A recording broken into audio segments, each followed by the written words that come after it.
Madam City Clerk, would you kindly read the rules on how the public may participate this afternoon? Thank you, Mayor. Tonight's meeting is broadcast live on our cable government channels as well as on fullerton.legistar.com. The public can view the meetings there, and if they would like to address City Council, they can do so here in person in the chambers, or if they can do virtually over Zoom. They can join online or by telephone. The telephone number is 1-669-900-9128, or go to zoom.us/join. And in both cases, you'll put in meeting ID 978-4219-1797, and all that information and more is on the agenda on our website. Thank you. Madam City Clerk, would you kindly call the roll? Mayor Jung. Present. Mayor Pro Tem Whitaker. Here. Councilmember Dunlap. Here. Speaking slowly so you can get to your mic. And Councilmember Silva. Here. And Councilmember Zara is not in chambers at the moment. We will now hear public comment on closed session items. Those who have registered to speak or raise their hand in Zoom. Madam City Clerk, would you please call the first speaker? Yeah, we have no one in chambers, but we do have speakers in Zoom. Jane Reifer, you should be okay to unmute. Great, and good afternoon, Mayor and Council members. I'd like to speak about the Fox Block item on your agenda. I have some comments and actually a few questions because I would love to understand a little bit about how it's structured, and I hope that the Council also has this information as you're making your deliberations. The first item is the Surplus Land Act. My understanding is that one of the two parcels in the triangular-shaped property north of Ellis, at least one of them was designated as surplus land through the Surplus Land Act. I'm not actually talking about the surplus land through redevelopment. I'm talking just about the Surplus Land Act that allows and prescribes that surplus city property be used for either open space or affordable housing. So I'd actually love to hear what the status of that is before you go into chambers. Or into deliberations. And then also, I'd like to ask about the what's pictured here on the map as a drainage channel. And I want to point out that that's obviously Brea Creek that people in Fullerton for centuries have called the Barranca. And interestingly, that creek, the Barranca, appears on maps as far back as the 1700s when, other features in town don't appear, but this one does. It's really an historic and amazing piece of our natural local heritage. And I would love to see, for instance, if there's going to be courtyard dining or if there's going to be something like that, that it face the creek and that the creek serve as, the beautiful scenic resource that it's supposed to be. I had brought this up at previous meetings, especially when the ENA happened and so forth, asking if this could be looked at. And I see from the map here that there's just like a tall building next to it, not taking advantage of this wonderful resource. So I hope that can be part of your deliberations. And then just lastly, I know there's going to be some change in the pedestrian circulation, and I'm hoping that the Active Transportation Commission committee will have some say in some good design so that pedestrians have more access rather than less. Thank you very kindly. Mr. City Attorney or Mr. City Manager, would you like to address Ms. Reifer's questions? Well, this matter is being handled by the firm of Rutan Tucker, so I don't have any direct information, but it is subject to an ENA. We would have to resolve any issue with respect to the Surplus Land Act before any development could be approved for that project. But we'd have to check with Rutan Tucker. Well, and to add to that, it was part of the redevelopment, and so it had a previous redevelopment agreement. So as far as the first issue brought up, it's part of the redevelopment agreement, and there are some exceptions for that in the Surplus Lands Act. All right, very well. Seeing no other comments in Zoom, we will go ahead and recess to closed session. Thank you. I will also note for the record that Councilmember Zara has arrived to chambers.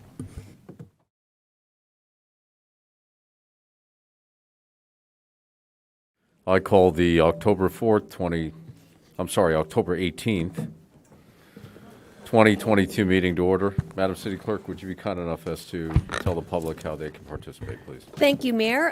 Tonight's meeting is obviously here in person in the chambers, but people can also watch it live on fullerton.legistar.com or on our government cable channels. The public can address City Council here in person, or they can do so by joining the Zoom meeting, which is at zoom.us/join. Or you can call 1-669-900-9128. The meeting ID is 978-4219-1797, and all information is on the agenda. And I'll also note that if anyone in the chambers would like to make public comments tonight, please register right next door in the city manager's office, and we will call you to the microphone when it's your time to speak on either public comment or any of the agenda items. Very well. Madam City Clerk, please call the roll. Mayor Jung. Present. Mayor Pro Tem Whitaker. Here. Councilmember Dunlap. Here. Councilmember Silva. Here. And Councilmember Zara. Here. I want to welcome Aaron Hamilton from Epic Church to give this evening's invocation. Please, welcome. Good evening. If you'll bow your heads, we'll pray briefly.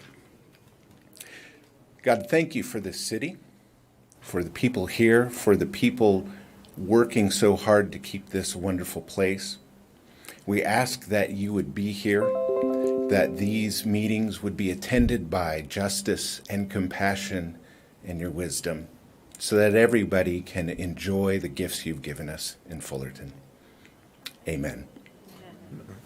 And sir, if you don't mind giving a little message to our public on what the good happenings at Epic Church, I'd be certainly grateful, sir. Sure. We just finished co-sponsoring a queer resilience meeting for local folks.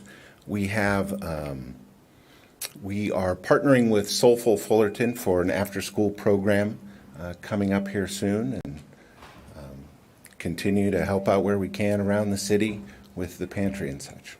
So Blessed to have you. Thank you very much for your service. If I can call on Councilmember Dunlap to give the Pledge of Allegiance. Great. Please rise. Pledge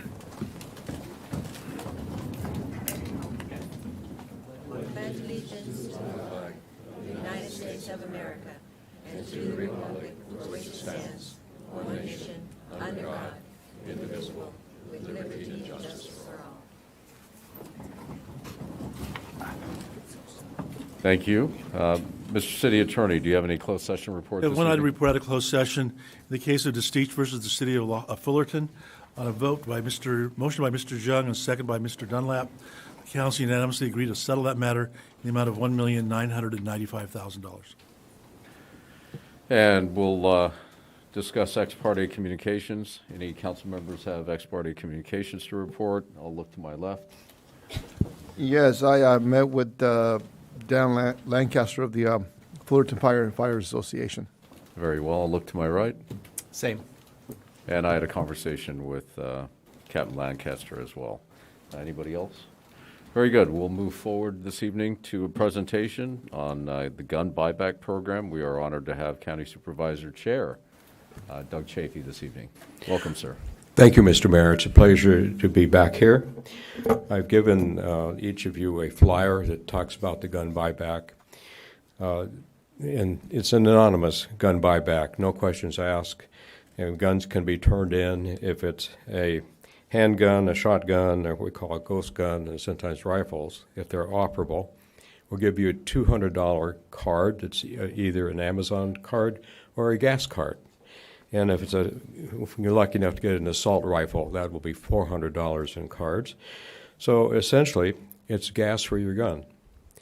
It's intended to be compliance with the Second Amendment. It's purely voluntary. We're buying them, not taking them away under any type of forfeiture arrangement. After the guns are collected, eventually they'll be sent to a smelter where they'll be melted down. There's some specific rules that need to be followed. Would not allow walk-ins. So I'm going to allow somebody walking in with a gun strapped around their waist. No, it must be in the trunk of a car. It's a drive-through arrangement. We want the gun placed in the trunk, and you drive up and you pop the trunk An officer will take the gun, inspect it. If you cannot pop the trunk, we ask you to stay in the car, and we'll give the officer a key. We don't want anyone touching weapons while they're passing through here. I'm very pleased that 7 cities, plus the district attorney, are joining my office in this gun buyback program. That's Anaheim, Placentia, Orange, Brea, Buena Park, La Harba, and Fullerton. One of the features is the fact that we need a lot of officers there. It's a very labor-intensive program to be certain it's done correctly and safely. And that means my office will reimburse the cost of the officers from Fullerton that join in. My office also is paying for the gas cards and the Amazon cards, the intent being that you be put to no expense. And I'd like to thank your chief for his help. He has participated in the past, I believe, in Anaheim in a gun buyback, and so I listened to his advice. We've been studying best practices on how to do this now for some time.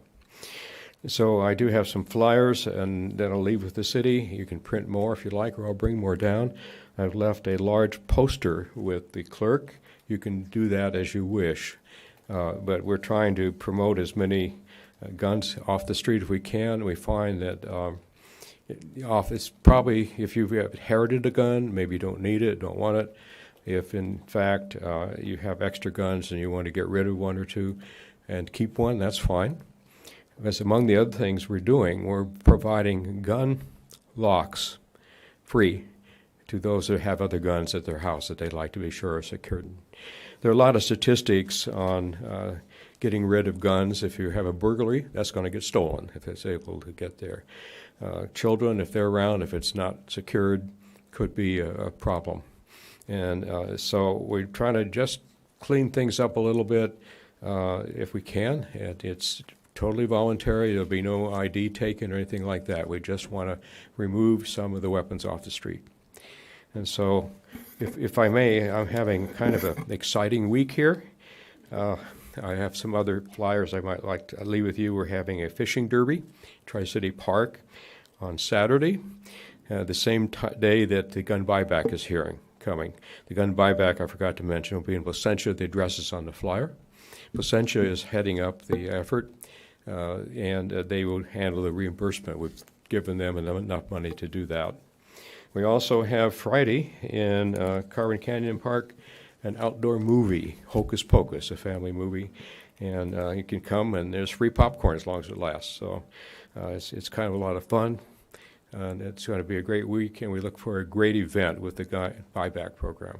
So thank all of you for participating. It's my special pleasure to do that. Thank you, If there are sir. any questions, I'll be happy to answer them. Any council members with questions or comments? Well, thank you very much for your attendance this evening, and the gun buyback program seems to be a wonderful timed idea, sir. Well, again, thank you all for your participation. We'll move on to public comments.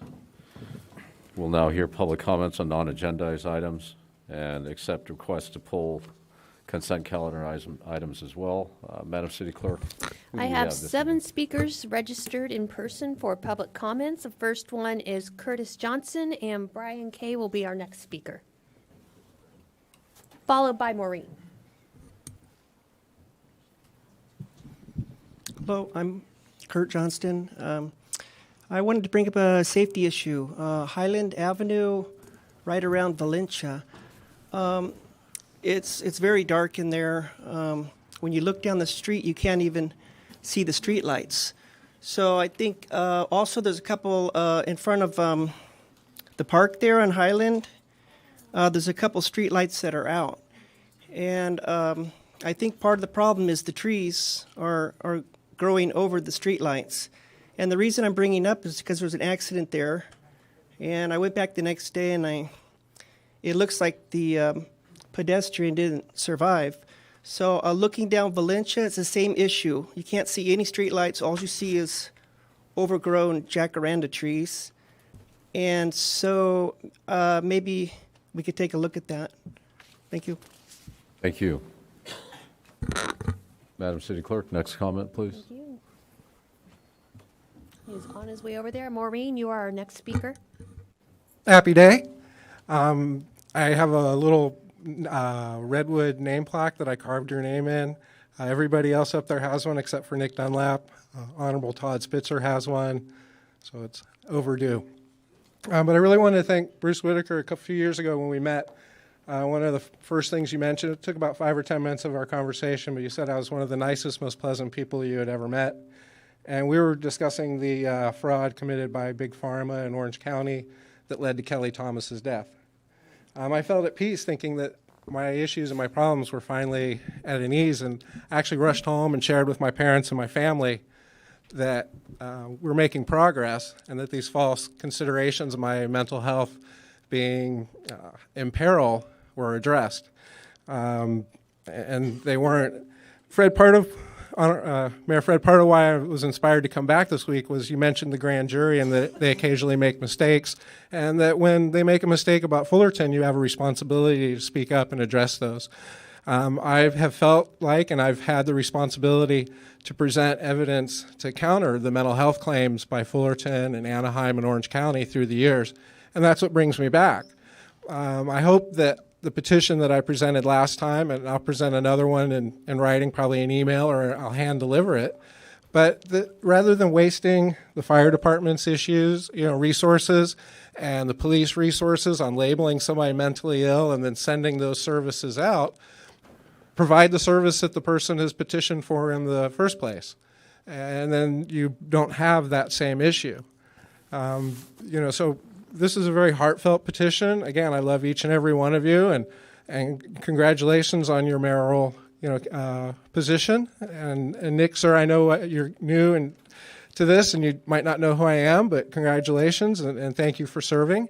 I hope that the city of Fullerton will be able to address these petitions of claiming me as mentally ill and redress those. First Amendment, our very, very First Amendment, the reason why many of us are here, the reason why many people fought and died, the reason why my family has fought and died. And so I'm here, standing here today, petitioning on behalf of not just my family and not just of the other members of the Fullerton community and the Orange County community, but on your behalf, so that Fullerton can address and correct the mistakes that they've made, just like you're asking the grand jury to address and correct the mistakes in the past. There's a lot of beautiful life and a lot of beautiful resources that Fullerton has to offer, but they don't exist if people aren't allowed to address them. Thank you, sir. Please, thank you. Happy day. Thank you. Next speaker is Maureen, and after that will be Todd Harrison. Ms. Milton, good evening.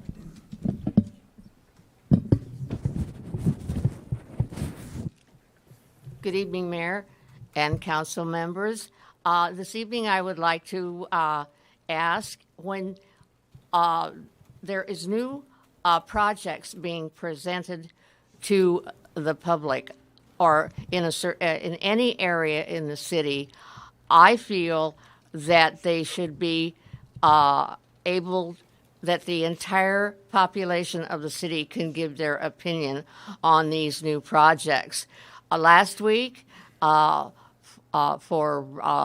the project on Ellis, they had a presentation for an hour. There were quite a few of us there, but not as many as could be. I feel that these projects should be up so everyone has the opportunity to give their opinion and their ideas. The renderings could be at the community center, so people would have a pretty good time to see them and give their opinions, because everybody in this city pays taxes, not just the people in the small area that a project may be done. And that's why I think that it should be up for a while, as I say, at the community center, because it would bring life to the community center. The community center, when you walk in, is really, really has no aesthetic charm. It reminds me, I've been in operating theaters that have more warmth than the community center when you go in, and I think it would be kind of nice every once in a while to have the projects up so everyone can give their opinion. They'd have papers that say, okay, what do you think, and what, and every once in a while somebody should be there, but at least a short time, not a while, so everybody can have the opportunity to give their opinion, not just 1 hour, because it's interesting as to what is being projected. And somebody might have an idea that nobody else may have thought of. Thank you so very much. I appreciate your time. And I hope it's something that you look into, because I do feel that everybody should have the opportunity, since we all pay taxes, we should have the opportunity to give our opinions on new projects and developments in town. Thank you. Thank you. Next speaker is Todd Harrison, followed by Catherine Warner. Mr. Harrison, good evening. Was that on my time? My name is Todd Harrison, and I'm one of the endangered residents of the Rancho La Paz Mobile Home Park. Hello again, Mr. Mayor and council members. Mayor, in your center seat, you've heard a lot of grief from me over time as I talk about what I see should be done and any failures to meet what I expect. Last session, you responded to my comments about the rats at Rancho La Paz by involving Orange County Vector Control. They reached out to us quickly, visited repeatedly, and took the owners to task for not dealing with the problem. Thank you. Gratitude only goes so far, though, so I will still not give this council any slack. There has been much positive press for the rapid intervention about the cruel intent of the owners of the Ventana apartments.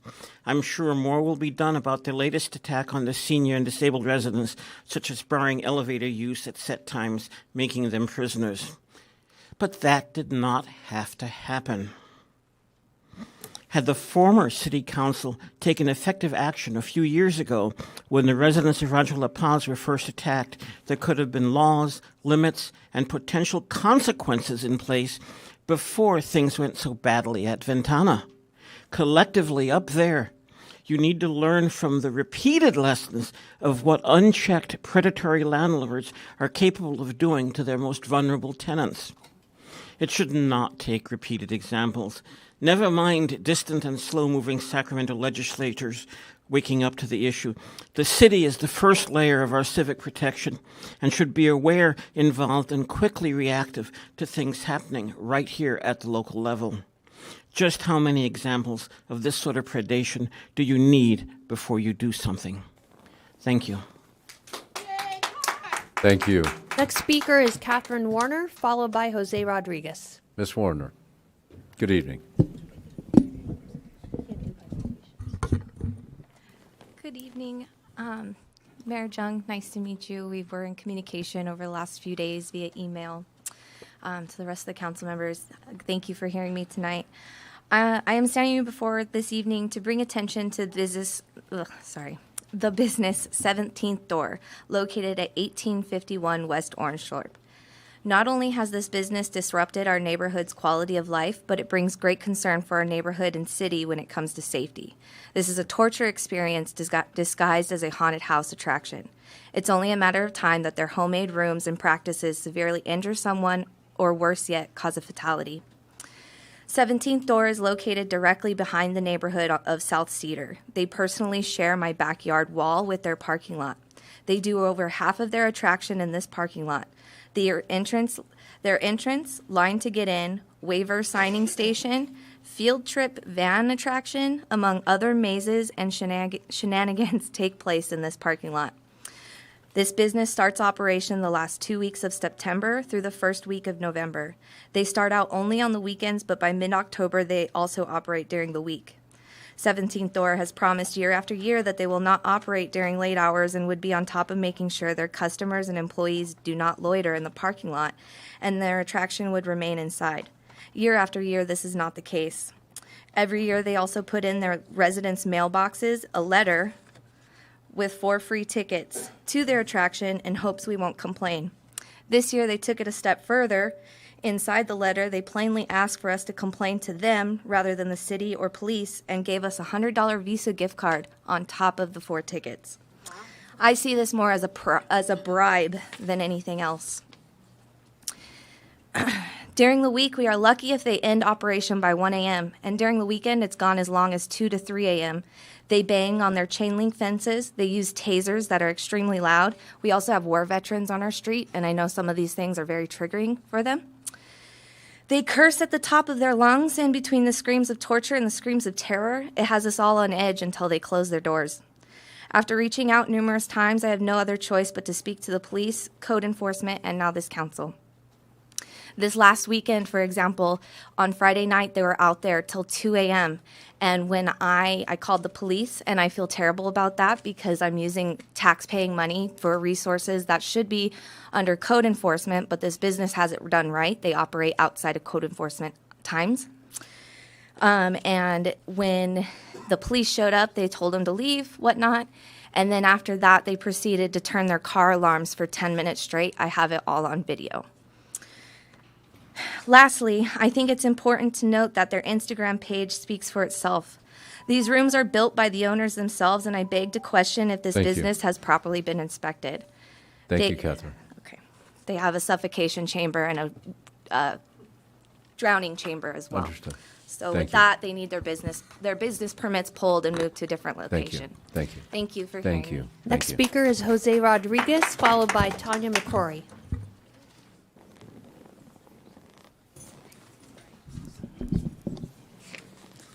Hello, council members, mayor. I'm going to speak in Spanish first for my district. I'm in Sarah's district, and I'll speak in English afterwards. Mi nombre es José Luis Rodríguez. Yo vivo en Truslo. Concejal actual Amat Sara, usted fue acusado y procesado por el fiscal.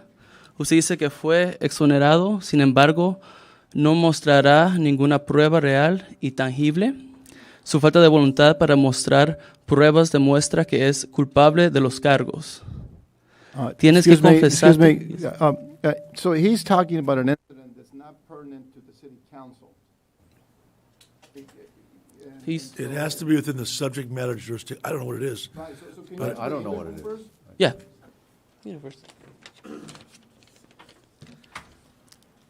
Hello, my name is Jose Luis Rodriguez. I live on Truslo. Current council member Ahmad Sara, you were charged and arraigned by the DA. You say you were exonerated, yet you won't show any real, tangible proof. Your unwillingness to show proof shows you're guilty as charged. You need to come clean and stop lying. We don't want a compulsive liar representing us. So is Thank that you. under the city purview? It's up to the council. Clearly, it is more of a personal attack as opposed to a substantive issue, but it's up to the mayor. Okay. Is that it, sir? I was almost done. We want someone that will serve the people, not himself. Thank you. Thank you. Next comment, Next please. speaker, Tanya McCrory, followed by Curtis Gamble.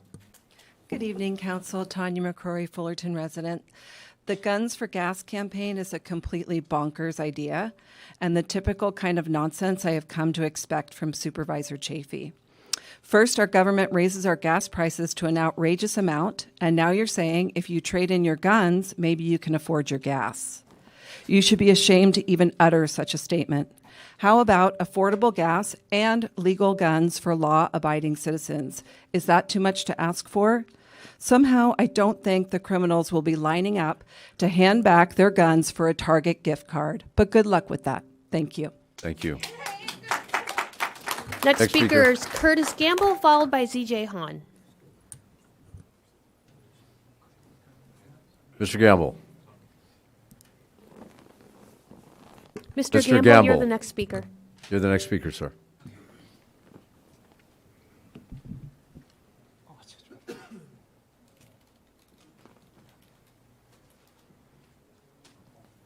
Sorry about that. Curtis Campbell. Good evening, Mr. Mayor, City Council.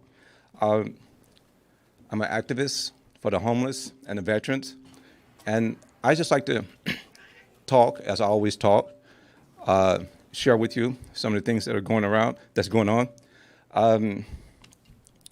My concern, because normally, I do the regular little speech about helping the homeless, but basically, it never really get listened to. So I don't know what to do. You know, I come here every time I speak. We have 200 homeless people in the city of Fullerton. We're trying to get them off the streets. We have this, I guess I would call it a fake navigation center. Sir, we are talking about that. That's actually an agendized item. Why don't you wait until that point to make public comment then? How about that? Okay, thank you. All right. Other than that, I just want to say that you know, we have 2 seats that are open for the city council, and we have new members that I hope get voted in. Because I'll be honest, we haven't done enough for the homeless. When I come and I talk to you guys, you never want to talk to me, and it's been going on for almost 4 years. So I hope to replace the 2 city councils that are running, so that we can get the help for the homeless that we need, so that we can go by the city's municipal code for emergency shelters, and you know, follow those guidelines. So it's very important that you understand that things are going to change, because if we bring in new council members that don't have all these closed doors meetings and leave out the public, we're going to make the changes that we need. I really appreciate everything that we accomplished. I really appreciate everything that we have accomplished in the past, but like any basketball game or football game, you can't count what you did last season. You have to look forward to the future. And as far as homeless, we haven't done that. You guys have refused to talk to me about the home. Oh, okay. Well, anyway, I just like to say again, thank you guys for all the things that you've done and that you're going to do in the future. But we need to do more. We need to talk. You guys need to talk to me, okay? Because I speak to mostly all. Thank you. Thank you. Thank you. Next speaker is ZJ Hahn, and then our last speaker registered in chambers is Tony Castro. Good evening, Mr. Mayor Pro Tem. Good evening, Mr. Councilman Zara, Councilman Silva, Councilman Dunlop. And also to the fine department heads that work for Fullerton and our great and fantastic staff that work at Fullerton. My name is ZJ Hahn. I became familiar with Fullerton when I moved here in 1978. I have a lot invested in this city. Since I've been coming to these meetings the last 10 months, I know that the city has got some budget constraints. We have lights that are out. We have Hunt Library that's not up and running. We're down, from last I heard, 20 sworn officers, frontline responders. And I see all these fine firemen here. So I want to just share a few thoughts with you guys and the whole city. I'm sorry I'm late, but my tire hit a pothole in Fullerton. I had to go down to the tire store and address that. And we know that the streets are not getting paved because I've been here for 10 months, and we're picking and choosing what streets can get covered because of budgetary constraints. So Kimberly Clark closed in 2018. It was 66 acres of land, gentlemen and ladies. What has the city done? They put in this is general comment. Okay, fine, no problem. I know you have a very particular way you do things. You're very tight about that. And so I see the license Please move plate, forward. Go USC ahead. Trojans. Thank you. I hope there's some business sense on the board here and not just some coach somewhere. So they've got 66 acres at Kimberly Clark, and they've turned it into these giant warehouses. And when I've emailed the city clerk, it's a very low tax base. But we have the 91 freeway that runs east and west, the 57 freeway that runs north and south, and we have communities around here, Anaheim, Placentia, Yorba Linda, Whittier. None of these places have a automobile zone, Cerritos Auto Square. They don't have an auto square. And that land, 66 acres, would have most benefited to use it for new car dealerships. We've lost a Cadillac dealership on Orangethorpe. We lost the Dodge dealership. We had Chevrolet was on Commonwealth. All these people would move in there. Ford would move in there. Toyota's sitting alone on Euclid. They would move in there. The tax on a car in 2017, the average tax was $3,017. If you had 20 dealerships there selling 20 cars a month, which is kind of how car dealerships break even, the city would have $16 million. That would pay for all you firemen, all the streets to get paved. How do I know? How do you want to know?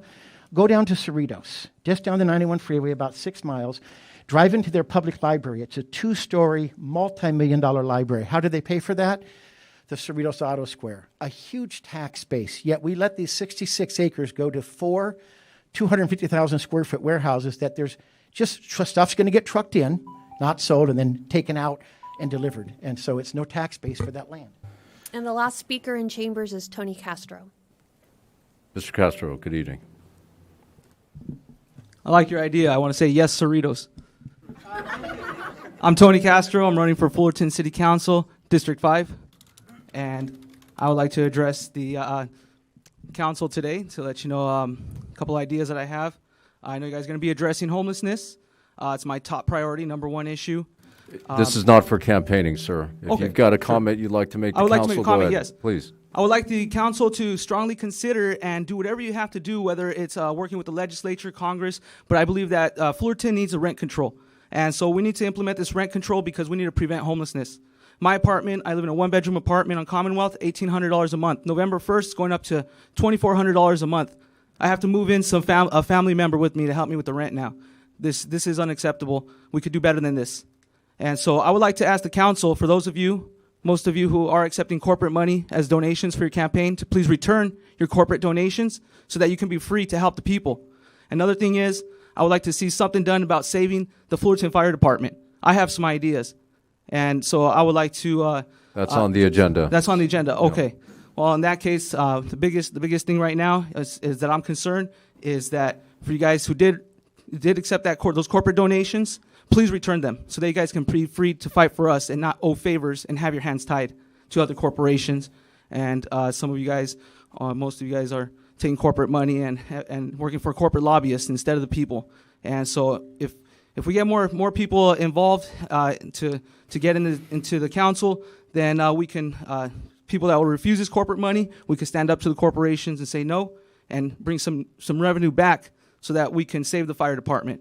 I don't want to see them leave. I think that we need to address this issue more in depth, and this is more in depth. And this is a very important issue to me. And I would like to see the council do whatever you guys can to reshift some funds and let you know that I can't say anything about my campaign. So. All right, very good, sir. Have a good evening, all right? Thank you very much. You bet. So those are my two concerns, rent control and 3 concerns. Return your corporate donations, and let's do something to save the fire department. Thank you. Very well. Madam City Clerk. No more speakers, and we have no one with their hand raised in Zoom. Very good. We'll bring it back to council and move on to the consent calendar. Actually, Mayor, no. if I may? Yes, please. I would like to pull items 5 and 7. On the consent calendar? Yes, We'll go ahead and do that, sir. Let's do, before I forget, you'll have to pardon me, Councilman Zara. Well, let's do staff reports and city council reports. Mr. City Manager, can you give the public an update on the 91 freeway at Euclid, sir? Sure. Yes, Mayor Jung and city council members, I've asked Daisy Perez, who's our deputy city manager and who's coordinating our efforts on homeless encampments and homeless response, to get up and give a brief update on that. Great. Ms. Perez. Good evening, Mayor and Council. A couple things that we are currently working on. So the first is scheduling regular cleanups of that area, both with our contractor and Caltrans. We know that's a temporary solution, so I am having conversations with Caltrans on making some infrastructure changes there so that problem no longer happens. And then third, we have very limited shelter beds right now in the North Spa, but we're looking at options for expanding that so we can get more folks off the streets. Very good. And Thank you. that, too, is also an agenda item for us this evening as well. Mr. Mayor, if I may, I have a question for Daisy. Of course, sir. Go ahead. In working with Caltrans, are you considering the I guess it's the on-ramp on the 91 in Lemon Harbor? Because there's still an encampment there going on.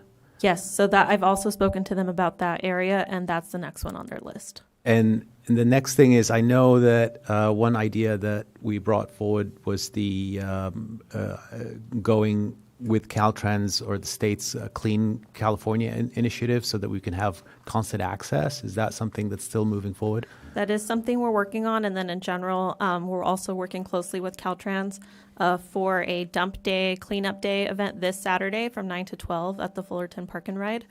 So to the extent that we encourage all residents to get rid of large, bulky items so that they end up at the dumpsters and not in our neighborhoods. All right, very well. Thank Anything you. further, Councilman? No, that's it. Thanks. All right, very well. Mr. Mayor? Councilmember Silva. And it may be addressed later on, but you mentioned we don't have enough shelter pets. So how many do we have in Placentia and how many do we have in Buena Park right now?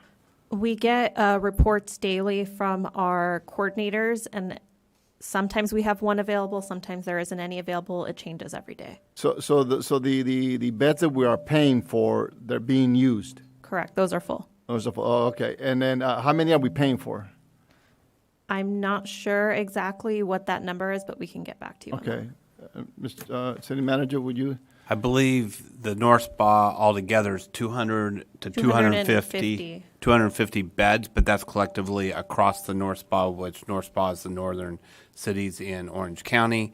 And I don't believe there's a specific number attached to Fullerton itself, but it's all of the cities collectively. And just one last question. How much are we paying for the usage of those beds in those two shelters? I can answer that. We pay about $600,000 to $700,000 a year on that, and we use grant funding that we receive from the state to cover that. Okay. And so we just put it into the pot. There's 250 beds, and if the other cities are quicker to get their homeless in there, we're left out, in essence. Correct. Thank you. Thank you. All right, very well. And then, Mr. City Manager, there were some concerns about 17th Door. They receive quite a bit of press regarding their haunted house. I suppose this is negative concerns from the residents. So I can get back with the interim community development director on that. We have, I believe this has been an ongoing facility for Halloween in past years also. There have been safety checks on the facility, but we can definitely follow up on all those concerns, especially the 1 a.m., 2 a.m., some of those concerns. Very good. All right, we'll go to, unless there's anything further from staff, we'll go to council reports. We'll go left to right. Councilmember Silva, you got anything, sir? Just quickly to Mr. Castro, I think Mr. Zara and I have been the only ones here that have advocated for some sort of rent control. And I've been on here 6 years, and I think from day one I was advocating for that, and it was, you could have heard a pin drop up at the dais, and so the two of us have been advocating for that. So hopefully with the new council, we can get 3 and do something about it, but it does take 3 votes, and so again, just to make you aware that there are some advocates up here for the affordable housing and control of rents. Sorry, I think he left for the evening. Perhaps he went about his campaign. All right, very well. Councilmember Dunlap, anything, sir? Well, on that note, I guess I won't bother Mr. Castro with the facts, but the reality is there's already statewide rent control in effect. And I think he pointed out that he was renting a 1-bedroom apartment for $1,800 that'll soon be $2,400, which actually this rent increase would be outlawed under the state rent control, AB 1482. So perhaps he can find a housing advocate to help him out with that, because clearly his landlord, if that's in fact the truth, is not following the law. I did want to share one other nice comment or nice Fullerton moment.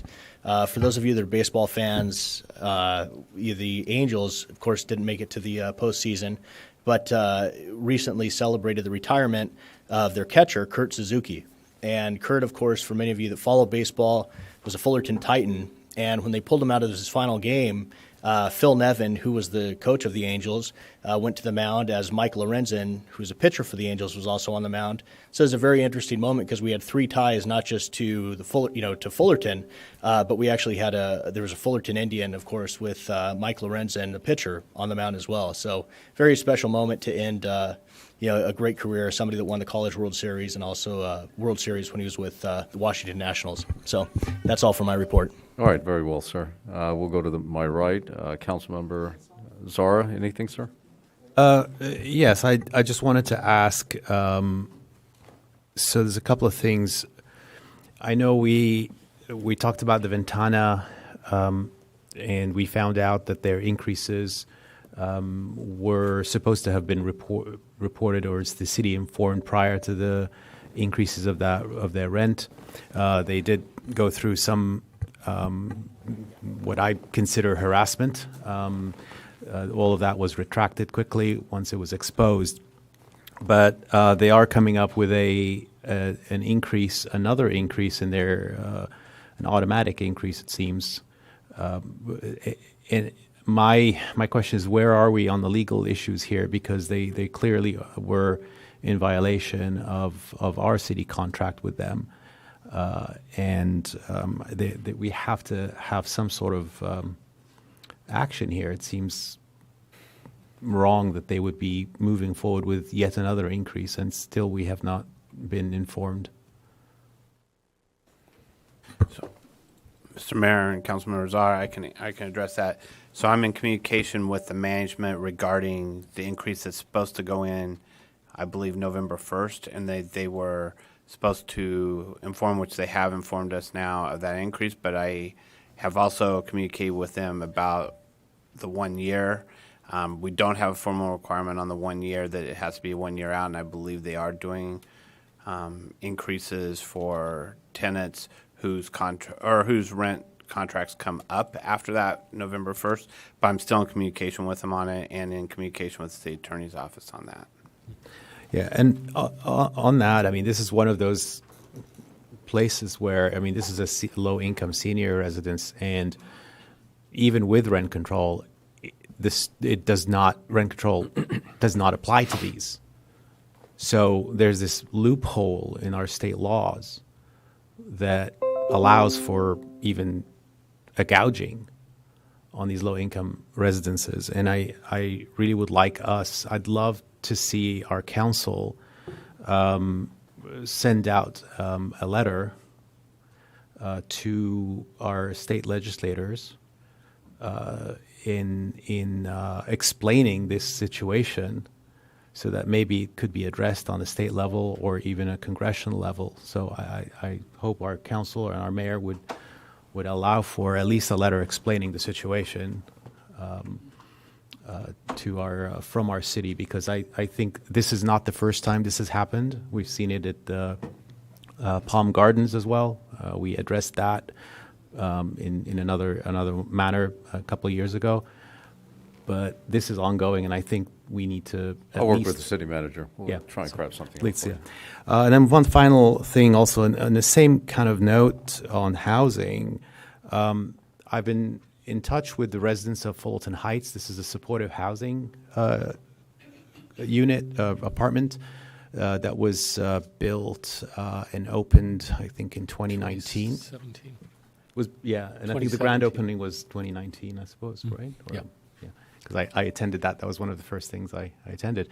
And this was supposed to be something that was unique and provided services. However, there was a pandemic, a change of ownership to management, and since then, I was informed that there were 9 deaths there, including 1 suicide.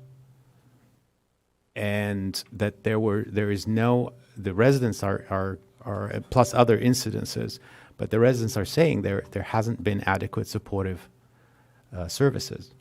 So what I'd like us to do as a council is to look into this matter officially, and contact the current owners and start exploring. I'd like to see what happened that one apartment complex has 9 deaths. I think, I don't know that that's within the purview of the council with regards to being investigators or criminologists, but I do agree with you. I think it's an exorbitant amount, and let's see what we can find out then. The least we can do is look into it and have a conversation about Understood. it and see if there's anything else that I agree. can happen. So that's all I have. I know it's not the most pleasant of reports, but sometimes these things happen. Thank you. Very well, sir. Mr. Mayor Pro Tem? Just on that note, Mr. Mayor, just to piggyback on his before we go, could we as a city council request for the DA or the state attorney general to investigate such an issue if we make a request? Why don't we ask the chief? Well, so whoever can answer that. I'm actually looking up the address as we speak to confirm the amount of deaths that have taken place there, to see if they were attended or unattended, and kind of what the coroner's office ruled them to be. And so once I have that information, I can better answer your request. I don't think it's beyond the realm of possibility, but it really depends on the root cause of someone's passing. Maybe it was COVID-related or drugs or alcohol-related. So we need to determine that first, and then we can give you a better guidance on the course of action from there. All right. Thank you. Thank you. Thank you. All right, Mr. Mayor Pro Tem. Yes, I only want to request to pull item number 4 from the consent calendar. And I just wanted to add to that last conversation, any citizen can make such complaint, and particularly tenants there who might be concerned. All right, sir. Very well. That concludes our City Council and staff reports. Next on is an appointment by Councilmember Dunlap to the Active Transportation Committee. Sir? Sure. I'd like to appoint Eric Walters to the Active Transportation Committee. Very well. I'll second that. Madam City Clerk, would you call the roll? Councilmember Dunlap? Aye. Councilmember Silva? Yes. Councilmember Zara? Aye. Mayor Pro Tem Whitaker? Aye. Mayor Jung? Aye. Passes unanimously. And on to the consent calendar. I know that Councilman Zara, you had, what was it, 4, 5? 5 and 7. 5 and 7, thank you. I'll 5 move the and 7. balance. And I do.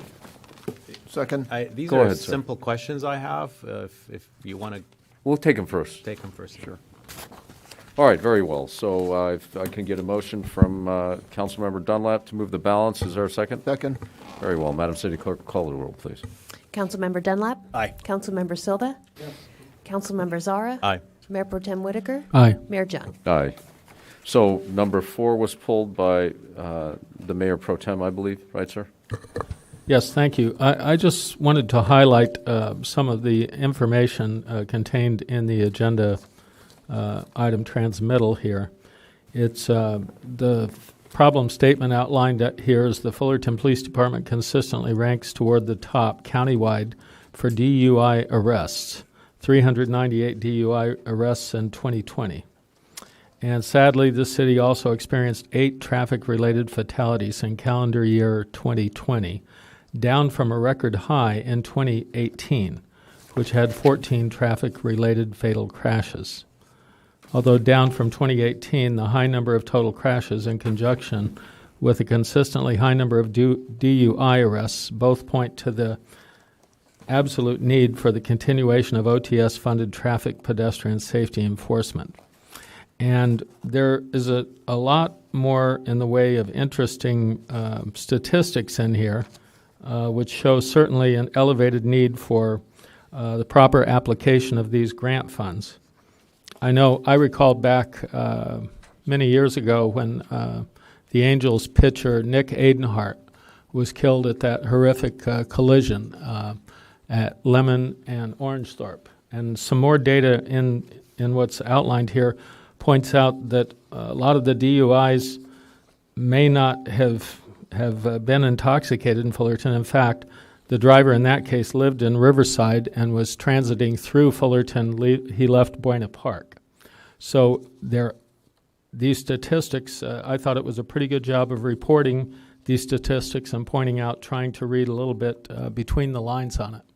But certainly the other issue with the council, why I thought I wanted to have this see the light of day here tonight, is that this council gets accused very often of being freewheeling when it comes to ABC licenses and for allowing new drinking establishments. I just wanted to emphasize in public here that I believe it's very important that each of these issues get a thorough hearing at the Planning Commission level, which handles most ABC issues, and then that they see the light of day at the council meetings as well. There's a move to more and more ministerial type decisions, and basically these don't receive the full public hearing that they deserve, and at both levels, at the Planning Commission and then at the City Council. And that was the only reason I pulled this, Mr. Mayor. Understood, sir. So we'll now hear public comments on this item. Seeing none in chambers, or are there any registered? Very Then good. I would move approval then. Very well. I'll second. Any in Zoom? Okay. Madam City Clerk, please call the roll. Councilmember Dunlap? Aye. Councilmember Silva? Yes. Councilmember Zara? Aye. Mayor Pro Tem Whitaker. Aye. Mayor Jung. Aye. Passes unanimous. And then Councilmember Zara, you had 5, sir. Go ahead. Yeah, I mean, it's in the same spirit of what Councilman Mayor Pro Tem Whitaker was saying about our alcoholic establishments. One thing that I came across here on item 5 was, I'm going to read the line here. Additionally, some businesses overserve patrons or serve minors who they are either intentionally or unintentionally permit into these age-restricted establishments. So this is a grant that will help us and our police department go in and start investigating some of these. My question is, oftentimes you arrest some of the DUI violators, individuals. Some are young and underage, so their life is kind of ruined. What are we doing for the businesses that are serving intentionally? Do we have a record of all of this? Have we caught anyone? What are the consequences? And would this grant be used to also investigate them? Let's ask our chief of police. Chief Dunn. So off the top of my head, I'm not certain of a number of times that we've identified a location that's intentionally over-serving or intentionally serving underage patrons. So I could get that information and send it to the council. The majority of this fund is for the police department to conduct their criminal-related investigations as it relates to that type of behavior. Really, it's the interdiction of those who are underaged prior to them actually consuming, or they're 1 or 2 drinks into it and we determine that they're not of age, and then we can intercede before they're at the point of intoxication. It also allows us, for our ECHO unit, which is the unit that's charged with the downtown patrol, to work with the bartenders and provide them training, and oftentimes and this is going to sound really simple, but placing a sign that says the law prohibits over-service, because what happens is when these bartenders engage with these folks, there's often an argument that occurs, and by just simply putting the signs up across the bar, they can point to the sign and let them know that they've been in trouble before, and therefore it kind of quells the argument. So a lot of that goes into this. The focus on the other side, what happens to them, is often the lead agency in that is the Alcoholic Beverage Control, because there's a lot of teeth behind their licensing. And so we work very closely with them to give them the information they need to make determinations about the ongoing sale of their license, maybe putting them on a suspension and or a probationary period for their licensing, which is truly where it hits them. Very often when I've been out there, I don't see intentional overservice. There's, people use fake IDs, they try to get in, and by and large, a lot of the businesses down there do a great job of vetting out those IDs prior to people making it in, but people do make it in, and that's really their goal. That's why they're in line, is to get into those establishments. And so oftentimes it results in a partnership and then trying to prevent rather than the backside. But I can get you the details on how many times we've gone after a particular establishment for those types of violations. Yeah, I appreciate that, and I appreciate the work that our PD is doing. They really have it cut out for them, and I'm supportive of this. I think this is a good proactive project. So I will. I guess there may be public comment. Yeah. Yes, we'll go I to have public. one follow-up with the chief before we go to that. Indeed, go ahead, sir. I'm just curious. I know it's a problem in many cases, drinking in the parking lots and parking structures, a form of preloading, even before these people visit any establishment downtown. How big a factor do you think that can be on some peak evenings down there? Certainly, it is where we see people already arriving in establishments intoxicated, and where we get the most advantage in our enforcement nights. So, for example, our busy nights are when there's big games or there's a UFC fight on television. A lot of the locations will host parties, and that brings people, but they don't necessarily want to pay for the drinks at the establishment, so they occupy our various parking structures and do what we call pre-gaming. So oftentimes, our enforcement starts long before the event starts to try to quell that in those structures before they even get there. And we do maximum enforcement, zero tolerance, and we found guns, we found other items on people before they've made it down to our establishments and they've been in our parking structures. We hadn't spoken about this, but I was wondering how big a priority that was, because often the establishments can be victimized in a way. Is 100% our focus. Anytime we know, and there are certain days of the year where we know it's particularly busy, we will always staff up for the hours leading up to the event so that we can spend a majority of our time in those structures and surrounding parking lots to try to prevent issues from happening. Because intoxication can be had at any supermarket, any convenience store, any drugstore, buying bottled liquor and drinking it even before they enter an establishment. That's correct, sir. Yeah. Okay. Thanks. All right, very well. We'll go to public comment. Madam City Clerk, any registered from public comment No on this one item? registered to speak on this item, and no one with their hand raised and sick. All right, very well. Madam City Clerk, we'll look for a motion or a second from... Hey, what's going on? I didn't know this was being pulled, or I would have put my name down. Zara and I almost never agree, but I'm going to do what he did last time and agree with him. So the thing that I would recommend is that if you really want the data from the police, you should also look into the enforcement that's happening that the police have control over. It's been a while since I've looked into it, but the last I checked, the police department has the authority to pull entertainment permits, which are tied to conditional use permits and other things, and that's almost never done in this city. So almost no enforcement that the police can do is done tied to these issues of over-serving and all that. Yeah, ABC can come in and do what they do with the licensing, but there is a lot of things that are just ignored on the police's side or on city council side. When you've got we had the problems for years about the noise ordinance. I mean, I went around downtown with a noise meter just for amusement's sake, and everyone was in violation, and the police department did nothing about that. People were in gross violations of the conditional use permits. Nothing was done about that. I mean, like I said, the entertainment permits used to be tied to the CUPs, and they were never revoked.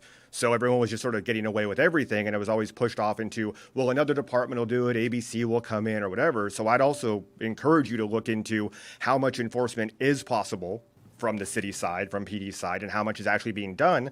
And if you just want to have fun with it, correlate the bars that have the most calls to them to their donations to city council candidates or council members, because most of the bars are owned by a handful of developers who also donate heavily to council candidates. So maybe see the correlation of why there's no enforcement in our downtown area. Thank you. Thank you. Mr. Ferguson, if you want to make further comment on any other additional items, I encourage you to register with the city clerk's office. All right, I will look forward to a motion on this to move this item. So moved. Very well. Is there a second? Second. Madam City Clerk, please call the roll.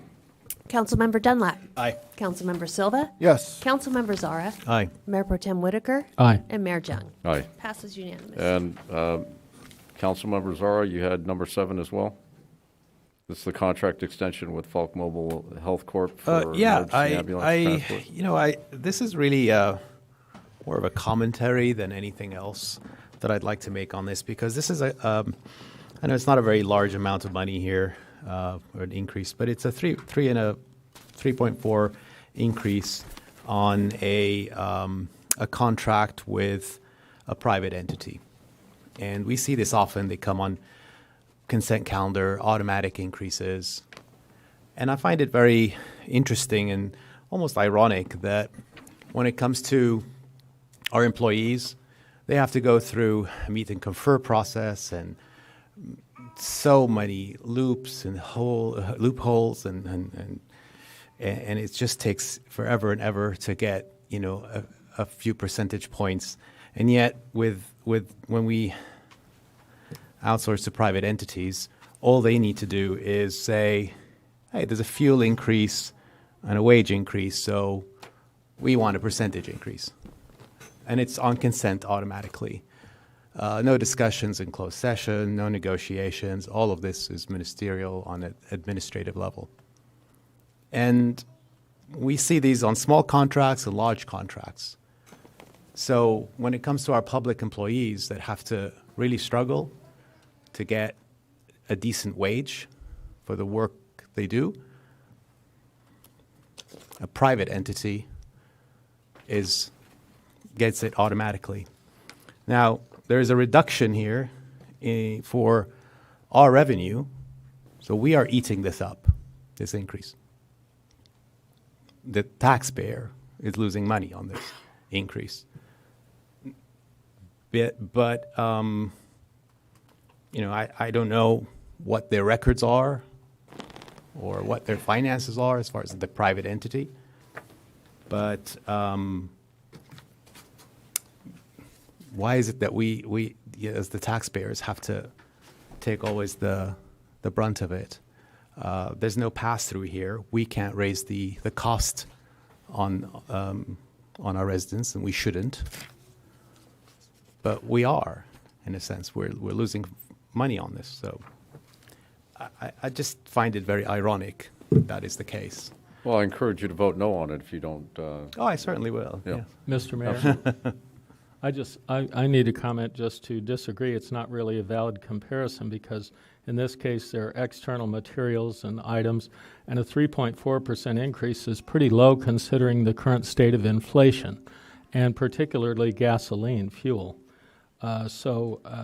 In labor situation, you don't really have that as an external factor. So the comparison misses the mark. But I think we're all looking at very large increases because of runaway inflation right now, and particularly transportation costs. So to me, it's a very valid request by this contractor. Very well. We'll now hear public comments on this item. I do have one person registered, CJ Hahn, Okay. and there are no hands raised in Zoom. Mr. Hahn, I encourage you to address council, not the public. Good evening, Mr. Mayor Pro Tem, Council Member Zara, Council Member Silva, and Council Member Dunlop. The way I view what I've just heard is that one council member is asking for some scrutiny about how we spend money, and the other council member says it's not a bad increase because it's only 3.4%. It's the scrutiny that you guys have to take care of. So that's what the one council member was asking for, just some scrutiny on all these automatic, we're going to raise this, it's $80,000 and it comes out of the general budget. And I am a taxpayer, and I bet many of these people here are taxpayers. And again, it comes down to taxes and the money and the revenues that the city generates. And we've had opportunities to bring in really great revenue generating businesses. We've had a gift of 66 acres, and our planning, our building commission, we're putting in all these warehouses when we could have business that has a tax base to fund this city in the tune of $16 million annually. So I'm all for scrutiny. Thank you for the council member who asked for some scrutiny in this city. And all the other fun stuff to get, a donation to your reelection fund.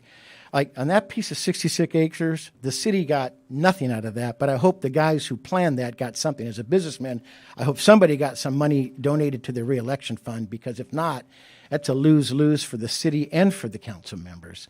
Go Titans, go Hornets. Thank you. Anything further? Very well. Mr. Mayor, if I may, before we take a vote on this. Sure. I would like to ask that for future, any of these contracts, that that all these contractors should provide us some sort of financial proof and justification of this increase, and not just take their word for it, especially for the public, because just a one page here. And this is not just this one item. This is a small item, but we've seen this in many other larger items as well. So I think a little bit more openness from our partners that we are contracting with. I'm sure staff heard you on the matter. Yep. All right. I'll look forward to a motion on this to move this item forward. I'll move the item. Very well. Is there a second? Second. Madam City Clerk, please call the roll. Councilmember Dunlap. Aye. Councilmember Silva. Yes. Councilmember Zara. No. Councilmember Whitaker. Mayor Pro Tem Whitaker. Aye. And Mayor Jung. Aye. Passes 4-1. Very well. We have no public hearings this evening. Our first regular business item is the OCFA proposal. And I think we have, who is presenting this? Is this Chief Lozier, or are you going to start, Mr. City Manager? Yes, Mayor Jung and City Council members, I'll start with the presentation. I will. Yes. I'm overriding the city manager for just a moment, just to remind people that if you'd like to speak on this item, to please register next door in the city manager's office, and we'll make sure we'll call you up to speak on this item. So Mayor Zhang and City Council members, I'll do the first part of the presentation, and then I'm going to turn it over to Chief Lozier, who will finish up the presentation, and then turn it back to me for final word. Background, as you're well aware, we have had discussions on this in September on this item. We've had discussions on this item in September.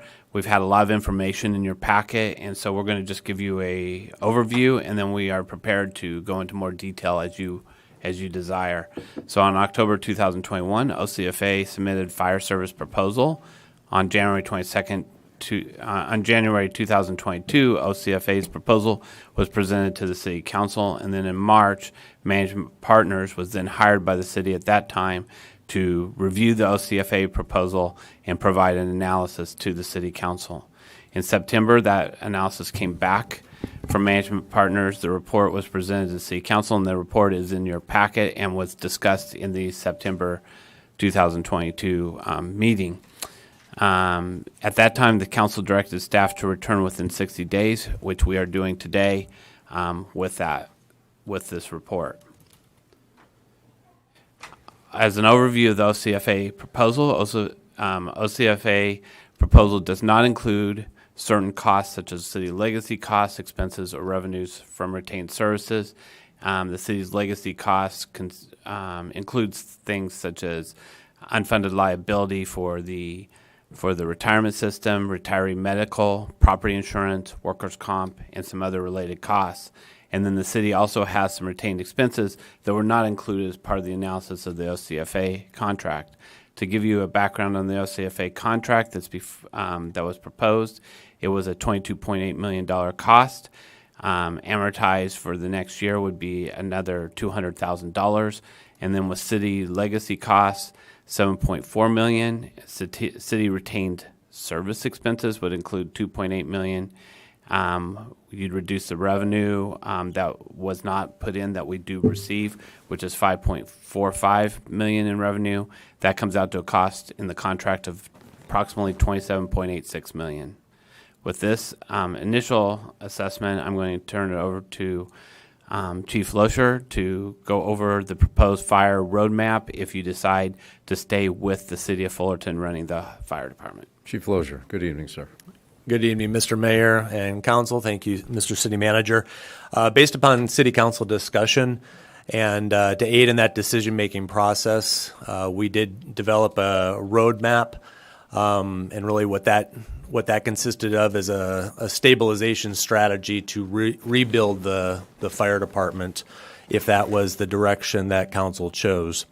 Before I go a little bit further into that, I want to recognize the work of our HR, Public Works, Finance, City Manager's Office, and my staff on gathering up all of this information.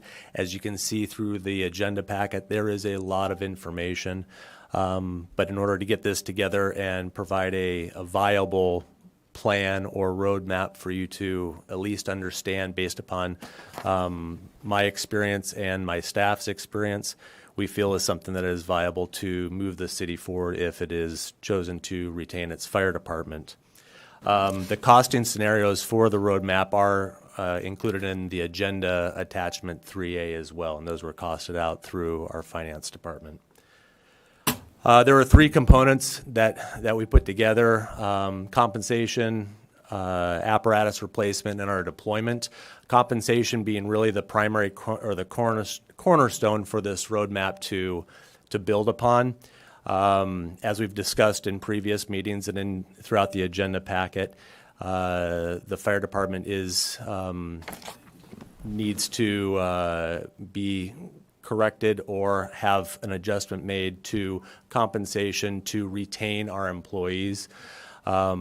Just last Friday, I did receive a resignation from a 5-year firefighter paramedic who's going to a neighboring agency, and this is one of, unfortunately, many that I've gotten throughout the last several years and really increasing over the last 2 years.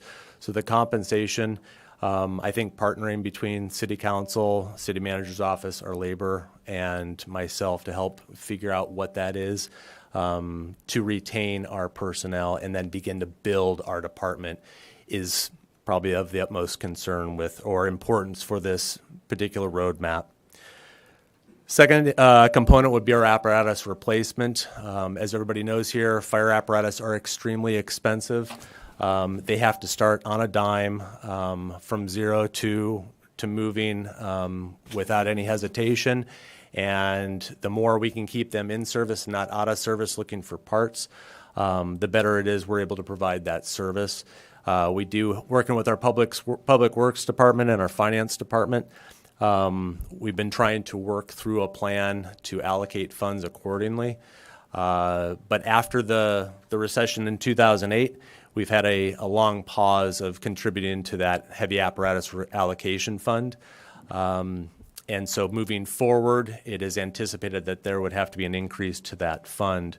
Immediate needs that we have right now as it relates to our apparatus, we have 3 fire engines that are over the industry standard, National Fire Protection Association standard of 20 years for our fire engines. One at 20 years, another is 3 years over that at 23 years old, 2 rigs at 23 years old. All 3 of them over 210,000 miles. So these are apparatus that we are having difficulty finding parts for and having difficulty keeping them on the road so that we are able to respond in a safe fashion. So that need is being requested to right out of the gate. 2 engines. One of those engines would be replaced with a quint.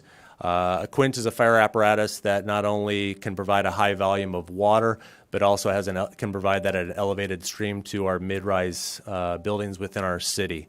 We do have $750,000 earmarked in our heavy equipment apparatus fund to put towards this particular apparatus. The unfortunate part about the fire apparatus industry, just like many industries that we've touched upon, is there is a major lag in manufacture time and parts.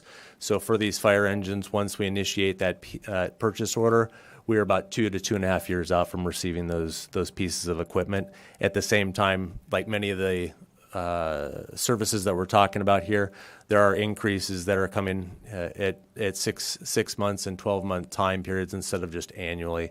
Chief, if I may interrupt for a moment. Yes, sir. The purchasing of these equipment, if we joined OCFA, we'd still have to purchase this equipment, right?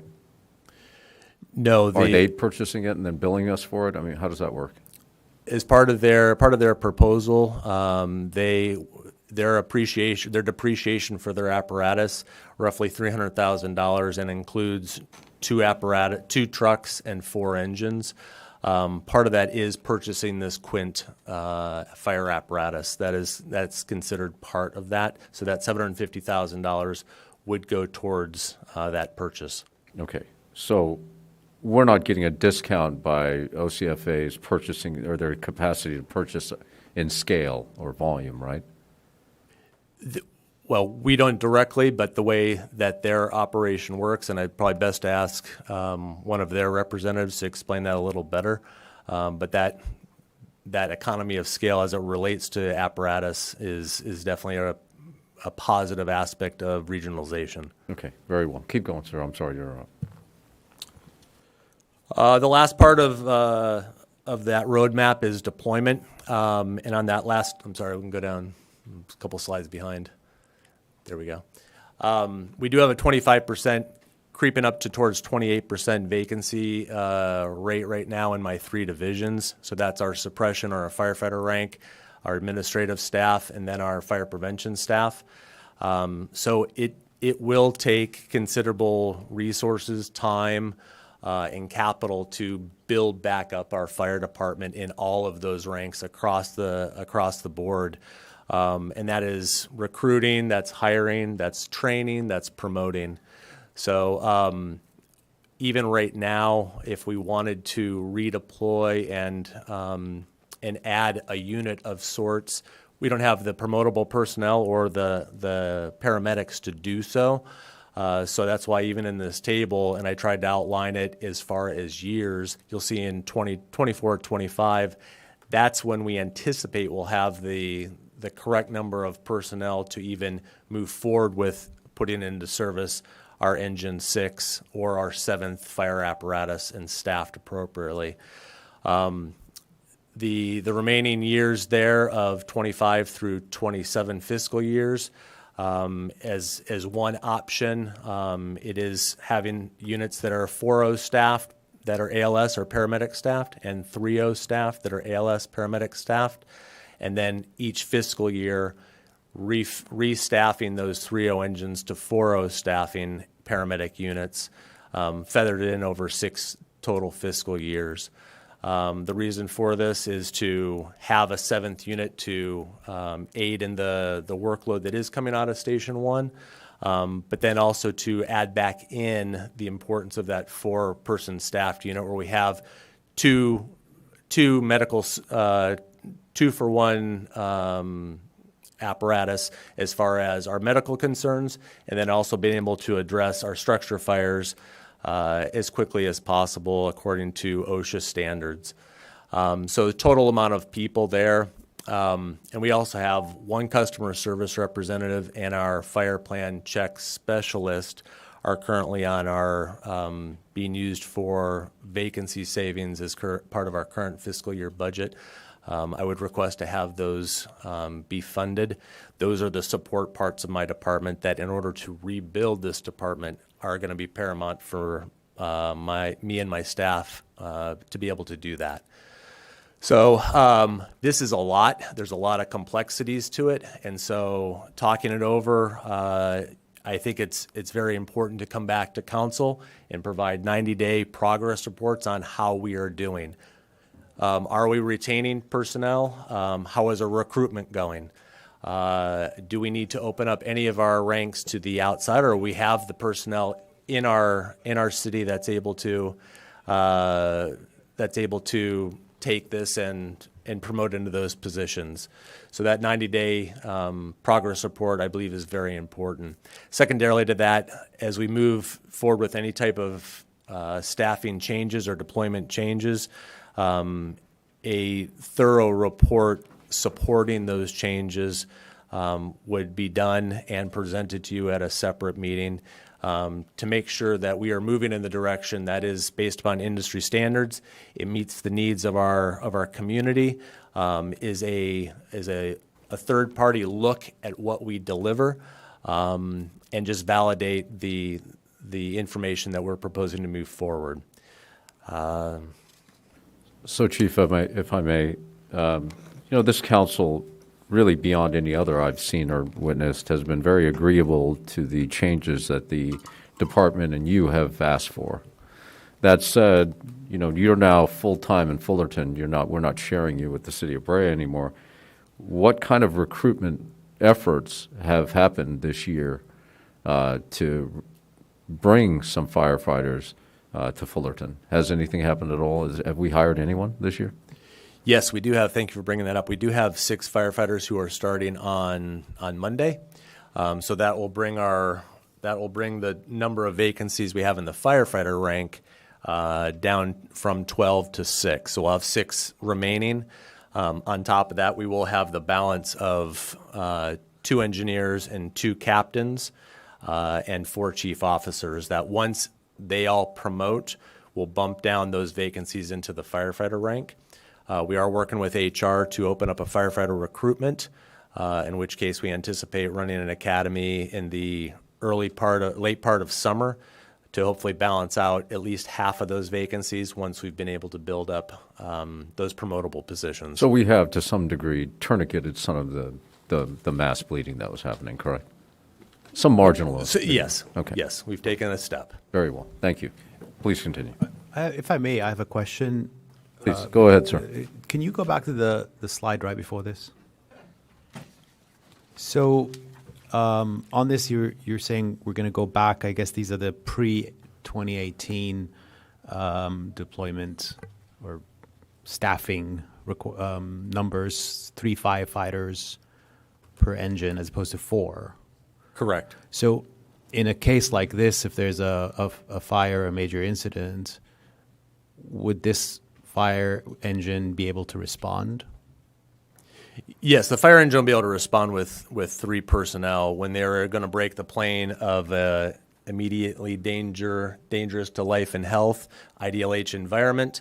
They would have to wait for another unit to get on scene to make sure there's 2 qualified personnel outside of that environment to be on the ready in case one of our own encounter an emergency inside. So essentially there could be a delayed response in a life-threatening situation because of this model.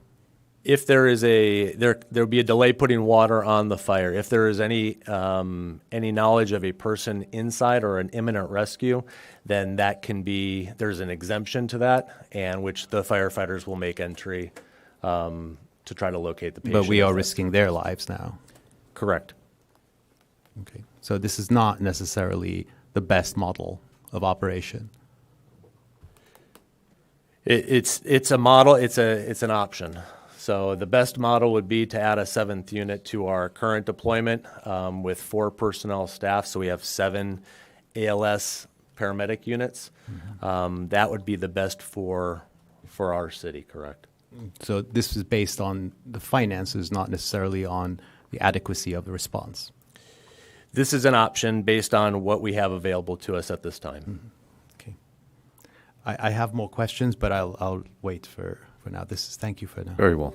Sir, go ahead. With that, I'll turn it back over to the city manager to wrap up this presentation. Thank you.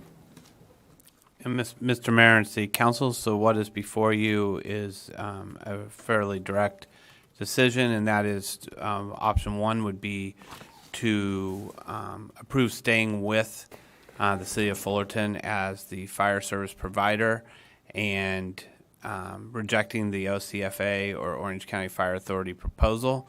In conjunction with that, asking the city manager to schedule a closed session to start discussions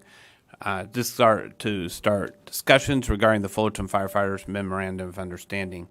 The second option before you would be to direct the city manager to enter into contract negotiations with the Orange County Fire Authority to deliver fire and emergency medical services. If you go with that option, that would be about a 120-day time frame for the implementation of that. All right, thank you. We'll now go to public comments on this item. Madam City Clerk, what do we have members of the public that are registered to speak? I have 11 people registered for this item. Please. And the first speaker is Bernard, and following that will be Nicholas Villegas.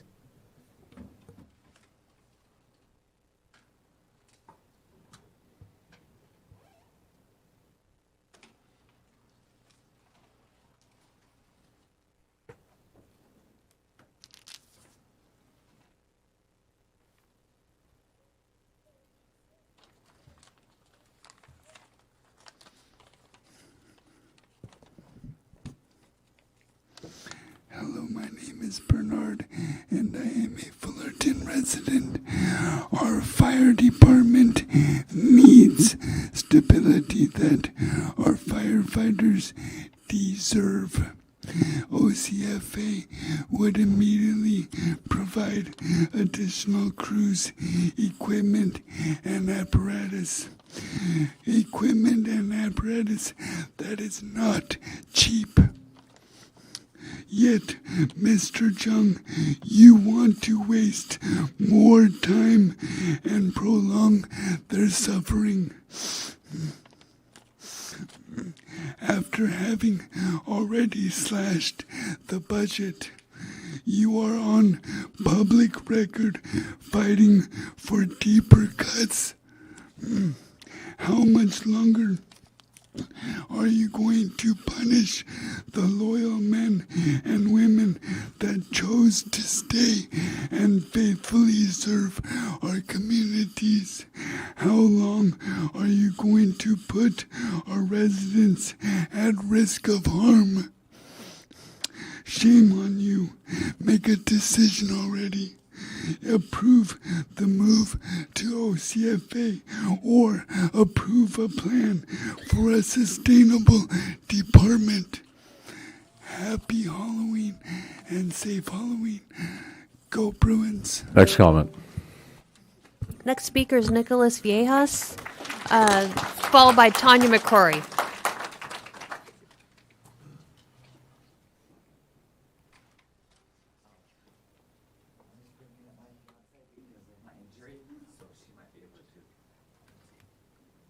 Thank you for your time, guys. I just want to say that they saved my life. The fire department, Station 5, saved my life. If it wasn't up to them, I would have bled to death. They showed up before the ambulance and before anything and tourniqueted me. And if not, I would have bled to death. I wouldn't be here right now speaking.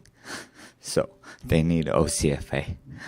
That would help them a lot, and that would help a lot of people to live.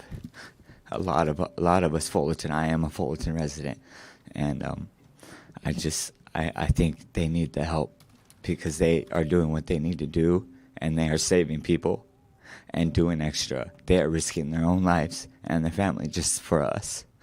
And I just from David to Grant to Chris from Station 5. And Captain Martorino, thank you guys for saving my life. So they need the support and they need the extra stuff so they can keep doing what they're doing. They were the first ones on site before anybody, and that means a lot to me because I would be dead. So she can finish.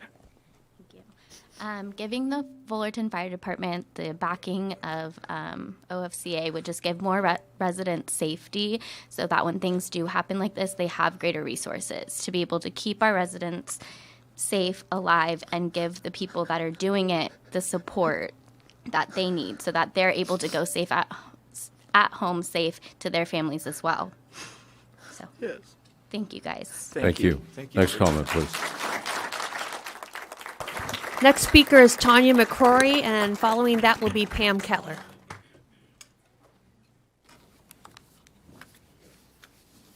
Good evening, Council. I'll keep this brief because I just don't really know enough on this to speak, engaged and formally. But I'm definitely not a defund the police or defund the fire department type of girl. We need these people at our most critical moments. And I believe they deserve every kind of support that they need to do their job correctly. I do remember when I heard the chief of police fire, who seems like a lovely man, but I heard him speak at a private event, and someone asked what happens when you're called out, and the answer was so convoluted that no one in the audience could actually understand it.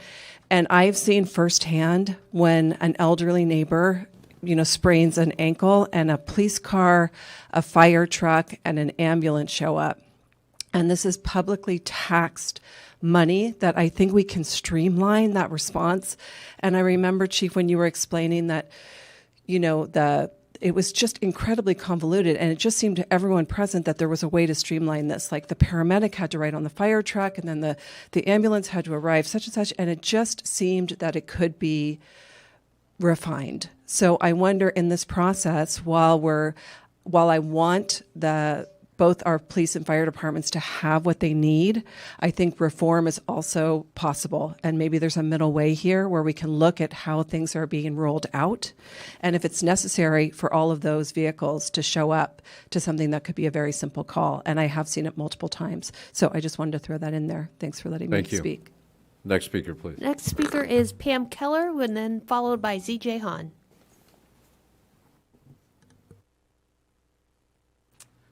Good evening, Mayor Jung and Fullerton City Council. I'm Pam Keller, former City Council member and Mayor Pro Tem for City of Fullerton. I'm also a very long-time Fullerton resident, and I have been a fan of the Fullerton Fire Department since 5th grade when I got my junior firefighter badge, which I still own. I'm very proud of it. It's just always been something that I've loved is our fire department, the fact that our city has our own fire department, that I grew up my children, when they had an emergency, I suddenly had a house full of people from the fire department that helped our family. When my father-in-law, in his elderly state, needed help, the fire department was there to take care of him. They continue to do many things in our community service, work in our schools. I'm a teacher in the Fullerton School District. They do a lot of partnering with us. They're really an integral part of our community. They don't just come and do emergency services, but they provide a lot more than that. So that emotion in my heart and how much I love our Fullerton Fire Department also has to be balanced by logic. I sat in your seat. I know what it's like to have to look at budgets and understand how to use our funds properly. And it is expensive to go to OCFA, but it's also extremely expensive to get this fire department back where it needs to be. Our fire department is so low right now that they're not being able to really, I know a lot of the guys are working way more overtime than they normally would be able to do, than they should be doing. That might not even be at safe levels. I'm sure there's rules about that. I didn't look into that, but I'm imagining these things are happening because there's not enough people to go around, men and women of the Fullerton Fire Department. I read all the paperwork that you had, all the reports and all of those things, and tried to look at how would I look at this if I was sitting in your shoes. And I talked to people around town to find out what their opinions were. But when it comes down to it, we need to have a stable fire department, and we need to be able to have those services. And I really do think partnering with OCFA, regardless of my emotional feelings that I have for our wonderful fire department that I would love to keep control of and have for the city of Fullerton, I think it's at the point where we do not have the capacity to take care of it in the way that we need to take care of it so that our citizens can be served in the way that our citizens deserve to be served. So I urge you tonight to go into a contract with OCFA and see what we can do to bring it up quickly within the 120 days that we just heard our city manager talk about. Thank you very much. Thank you. Next comment, please. Next speaker is ZJ Hahn, and after that will be Eric Wayne. I'd like to address the mayor pro tem, council member Zara, council member Silva, and council member Dunlop. Also our fantastic department heads here in Fullerton and our outstanding staff that work for the city of Fullerton. I'm ZJ Hahn. I'm familiar with I'm familiar with Fullerton when I relocated to the city in 1978. I don't envy you guys on any of these decisions because this comes down to dollars and cents. The city only has so much money in the coffers, and you have to balance a budget. As you know, the lowest form of collection for city taxes is property tax. We have a retail place that collects like Costco or a shopping mart. Retail, you get tax dollars from that. And then if you sell automobiles at an AutoZone, you get much more money. And $16 million would go a long way in this city. So I don't envy the decision on how to make these tough decisions on the fire department. I'm all for this new equipment for $750,000. And in addition to that, I know that we have a number of streets that need repaving, and we have a budget for 1/3. So I'd love you to have your new truck drive down the street, but if it gets taken up by the pothole like my vehicle today, because we don't have the money to pave the streets, it's just a balancing act on budget. And why we don't make decisions in this city to have a bigger tax base based on this beautiful open land gift we got, it's just beyond me. Go Titans, go Hornets. Mr. Hahn, yes, sir. Are you aware that the city did not own that Kimberly-Clark property? I am aware of that. Okay. I just want you to know it wasn't our property to dispose of or to deal with or sell. I'm also aware, Mr. Mayor, that project had to be approved by the city. No, it's before my time, so I wouldn't be able to tell you. Okay, well, I'm not blaming you. I'm just saying that we have city planners. I'd be happy to come and be an assistant city planner for this city and help us have some funds here to We're hiring, our sir. services. Put in an application. Next comment, please. Next speaker is Eric Wayne, followed by Joshua Ferguson.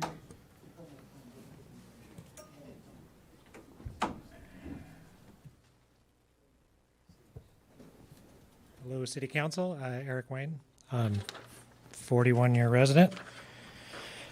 I have a table I put together here. I like to look at things numerically before making too much of a decision, and it contrasts pretty heavily with the suffering I was hearing about earlier. It looks like from 2019 to 2021, just in pay, not including benefits, not including any of that, just regular pay and overtime pay, Fullerton Fire Department workers got an average of 11.5% increase from 2019 to 2021. During that same time, we had a little lockdown crisis, and Parks lost 100 employees. They got multiple pay cuts. Public Works lost employees, multiple pay cuts. Management usually doesn't take pay cuts. They took pay cuts. They all took pay cuts. The two groups in the city that didn't have any of those were police and fire. And I didn't look up the police numbers, but I can see from fire it's 11% pay increase in 2 years.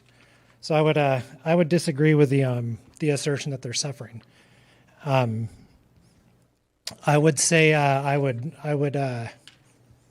much prefer to see the city retain control of the fire department. I'd much prefer local control to contracting things out. And that's all I got. Thank you. Thank you. Next comment, please. Next speaker is Joshua Ferguson, followed by Tony Castro.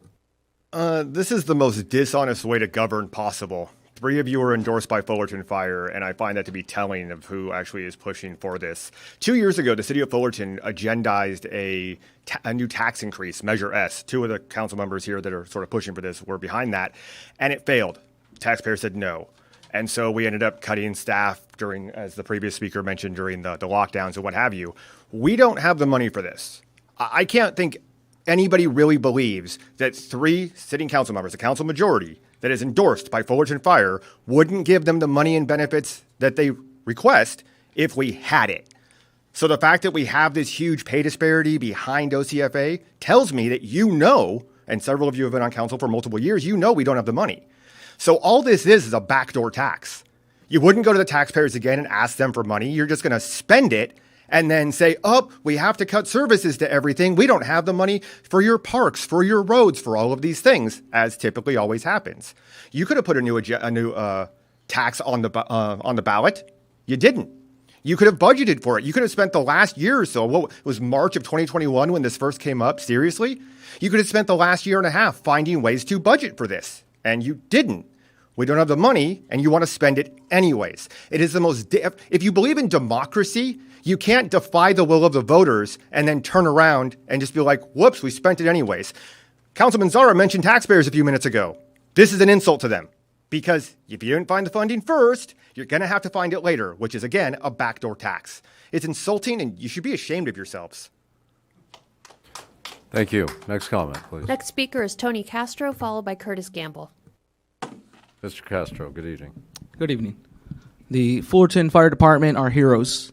They were there to, when you have a fire, when you need medical emergency, you call 911 and they're going to send you the fire department. They have saved us over and over again. It's time for us to help the fire department in Fullerton and save them. If the Fullerton City Council cannot find funding mechanisms, then I can make some suggestions. I read in an article, Los Angeles Times, and I have not been able to verify this yet, so please do correct me if I'm wrong. But according to the Los Angeles Times, there is oil wells being pumped by the Brightburn Operating LP Corporation in Fullerton. And again, I was not able to confirm this yet. I just read an article in the LA Times. So I would propose maybe you guys think about implementing a local, citywide oil extraction fee, kind of like they have in Long Beach. For example, in Alaska, at the statewide level, they have a 25% oil extraction fee on crude oil that comes out of the ground. So if there is those oil wells, then maybe we can look at that. Windfall profits tax. We've been gouged at the pumps. We could maybe implement something at the local level, bring some money there. Is there slush funds for the city council members in the budget? I don't know. If there is, maybe we need to reduce that. Waste. We need to save the people, the department that has been there to save us over and over again. We can't give up on them because they never gave up on us. I want to help save the Fullerton Fire Department. Thank you. Thank you. Next comment, please. Mr. Mayor, City Council, Curtis Gamble, activist for the homeless and the veterans. I just like to say that I approve of this item on behalf of the fire department moving to Orange to the what is it? I can't even remember. To the changing the fire department. They should go to the OCFA, Orange County Firefighters Association. And the reason I say that is because I was a former OCTA bus driver for 14 years. We started out as OCTD, make a long story short. Then we moved to OC, Orange County Transit Authority. And there was, make it a long story short again, it was a reason. It had to do with working condition, funding, serving the community. So here we are with our own fire department that has to make the same decisions that we made at OCTA. And it worked out great. And I think it would work out great for the Fullerton Fire Department to get the funding that they need. But it's not only the funding, because when I was a bus driver, I used to call for service if someone got sick or hurt on my bus, and the fire department was there, no matter where I was in Orange County. This wasn't just about an individual city. It was anywhere in Orange County. There was some fire department there to assist. Another thing, too, I was homeless for 7 years at the Fullerton Transportation Center, always there. A lot of things happen at the Fullerton Transportation Center, good, bad. And whenever I call the fire department many times on behalf of the people, some of them was homeless, some of them was just regular residents, passengers getting off the bus. But the fire department was always there. And in 7 years, I never had a problem with them. They were always nice and polite, and that's the type of service that we need. Again, I share this part too. Military. I was on the USS Missouri battleship. We were the fire department. So that's how I became very familiar with the fire, fighting fires. I didn't like it at all, because I just wasn't tough enough, but we learn how to do all those things. So I give credit to the people who make that a part of their lives and their jobs, and they enjoy it. Again, I'm recommending always supporting the leader. For example, we supported the captain on our ship. If he said we needed it, we needed it. If the chief said we need it, we support him. We need it. If the community didn't want it, they would be here tonight saying, we don't want it. This room will be so full. So speaking on behalf of the community, because they're not here, let's do this thing. Thank you very much. Next comment, please. Next speaker is Shada Charles, followed by Michael Longe.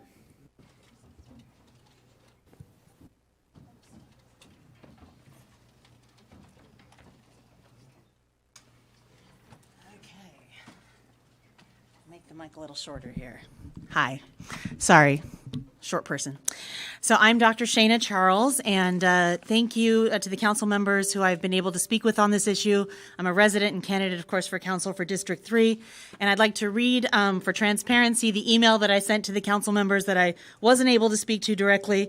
I'm writing to urge you to support moving our main fire services to the OCFA, as our many years of underfunding and overworking our fire department has created a situation we are stuck with right now of broken trust. The relationship between our fire department and the city is tarnished beyond repair, and we must start anew. Yes, I understand that pensions and other obligations will total more than our current fire budget, and more than if we were to fully fund, according to that new report from consultants, which was very illuminating. But the move is the reality of what we need right now to have real fire safety. I really fear this. As someone who's a public servant myself, as a professor at a public university, and has been a union member for over 20 years, I know what I'd be doing if I were in their shoes. And I fear that if we stay in this current limbo, and if you reject this proposal and don't allow these contract negotiations to move forward, which, remember, it's a contract. It's not a future guarantee in perpetuity. It's going to have an endpoint and we can reevaluate. It's a contract. But I fear if we stay in this limbo we're in now, we'll erode our fire department even further, and we're going to find ourselves very soon in an even worse situation, potentially unable to maintain even minimal staffing. Because as a public employee myself, if I were sitting in their seats, I would be thinking, I would have already sent out a lot of resumes to every city around here. And I would be thinking very strongly of resigning or striking. And that's the reality of where we are. You have the choice of either moving forward with our negotiations and moving this fire department in a good direction. And what I'd like to do is increase the revenue base, absolutely, respecting the will of the voters, not through a sales tax on our residents, but increasing our revenue base in lots of other creative and pragmatic ways that we can do it, to over time be able to hopefully have our own fire department again and have that local control that we all want. But right now we have to move to the OCFA, because if you reject this proposal, there will be real consequences. These are people with families and lives and careers, and I don't think they're going to stand for this abuse anymore. I really don't. And that's what I fear. So I hope that you will take that into consideration, that if you vote to reject this proposal, there will be real world consequences and we will just be in more pain. And then we're going to be right back here later in a much worse situation. So thank you so much for your time. And I do want to thank all of you sitting on that dais, including Mr. Whitaker, who, please tell him I said this. I really want to thank you for your public service, because it really is important. And I thank you for your consideration of all these comments. Thank you. Next comment. Next is Michael Longe, followed by Dan Lancaster.